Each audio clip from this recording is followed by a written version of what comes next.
If you do not already know, the Penn State versus Ohio State duel is coming up tomorrow at 7 p.m. on the Big Ten Network. We're going to be going over our predictions in this crazy duel. Let's go right into the video.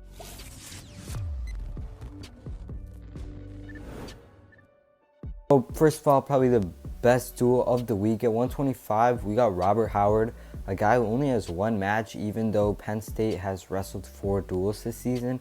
And for Ohio State, they've got junior Malianzelman, who's 6-1 on the season. Robert Howard, of course, 1-0 after he took a win over Jack Medley of Michigan. The guy was a 2020 NCAA qualifier. It's going to be a pretty good matchup, but I think Heinzelman is just a really tough competitor. He only has 1 loss this season, like I said, has some good wins. Avenged a few of his past losses that he had in his sophomore and freshman season. So I really think he's going to come out, wrestle well, beat Robert Howard, and get a decision for Ohio State University. Then next up is Jordan Decatur of Ohio State, who is, I think, 6-3 on the season against Romero Young, who's right now 4-0. Both guys very gritty, but Romero Young, of course, way higher ranked than Jordan Decatur. A great wrestler, and I really think he's going to come out, wrestle great. Hasn't wrestled his best in the past few matches, but wrestled decently good against Dylan Ragusin of Michigan, even though Ragusin's originally a 125-pounder. But I think Bravo Young's going to come out firing, getting a lot of shots in, get a major in this matchup, put Penn State ahead 4-3. Next up is Nickole of Penn State. I think he's number 2 ranked right now, up against either Emilio or Anthony Eshmandia. One of those guys. Both guys very gritty. Eshmandia did not really give up a lot of points in his loss to the guy who was number 1 ranked at the time, Jaden Ironman, and only got pinned after he ended up rolling his ankle in a cradle. So yeah, both guys very gritty. I would believe that Ohio State's going to start Dylan Emilio though, since Eshmandia is still working on that ankle. But Nickole has just been a bonus point machine this season. Will get at least a major in this matchup. Put Penn State ahead 8-3. And 149, it's Terrell Barklaw of Penn State going up against the guy who's number 1 or 2 ranked right now, Sasso of Ohio State.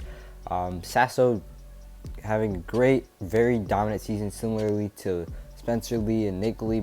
All 3 of those guys are having very dominant seasons, and I think Sasso's going to come out, wrestle great like he has been in the past few weeks, and get a tech fall in this matchup. And next up at 157 is 8th ranked Brady Birch of Penn State going up against Elijah Cleary of Ohio State, a very, very, very gritty wrestler. Makes all of his matches fairly close. So although Brady Birch is ranked way higher than Elijah Cleary, I think it's going to be a pretty close matchup. If Birch can get his offense going, he can definitely secure a major, but since Cleary is such a great wrestler, especially able to counter shots and reshoot, I think he's going to get a decision here over Elijah Cleary, put Penn State ahead 11-8. And at 165, it is Jolie, 16 ranked, going up against Ethan Smith of Ohio State, right now 10th ranked. And both these guys have versed the Amin wrestler from Michigan. I forgot his first name. There's so many means, it's hard to keep track. But last week, Jolie did lose to him. He lost, I think, 4-1. Couldn't really get his shots going. Couldn't really get to the legs that much. While I think the week or 2 prior to that, Ethan Smith ended up beating him. It was 4-3. Also a very close matchup. So that was one common opponent that these guys have. Of course, their ranks are different by 6 or 5 points. So it's going to be a pretty gritty match, but I think Ethan Smith's going to come out here, have a nice win, continue that momentum going into that duel, and get a decision here for Ohio State. Then at 174, it's a huge swing match. It's number 5 Carter Serrato going against number 3 Romero of Ohio State.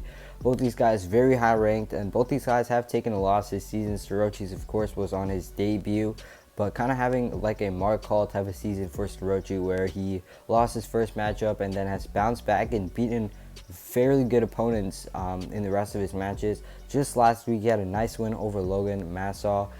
Went into, I think, double overtime and rideouts, and ended up getting a 4-point near fall after catching Massaw on his back.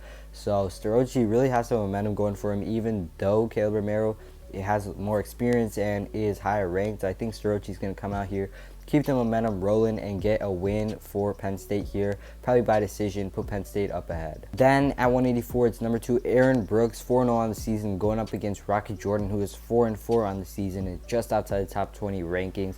This one's a no-brainer. Aaron Brooks, great wrestler, hasn't been able to get a lot of bonus points this season, but I think he's going to have a good matchup here, get a major decision, and put Penn State ahead 18-11 on Ohio State. And at 197, it's number 16, Michael Beard, going up against Gavin Hoffman of Ohio State University. Beard coming off his first loss of the season. He is 1-1 right now. Took a loss to Malianzelman after he bumped up to 197. But of course, Gavin Hoffman nowhere near the level of Malianzelman, even if he is. Bump it up. Amin is a Olympic wrestler, Olympic qualifier, so it's going to be a significant easier match for Michael Beard, but I do think Hoffman's going to keep it close, holding to a decision here in this one. Then at heavyweight, it's number 8 Seth Nevilles of Penn State versus number 16 Tate Odenov of Ohio State University.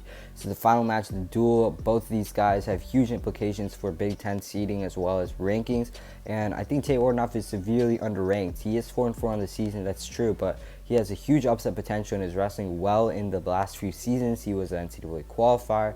He was the 8th seed last year and really could get an upset on Seth Nevilles if he can get his offense going. Now, with that being said, Seth Nevilles has also been wrestling well this season.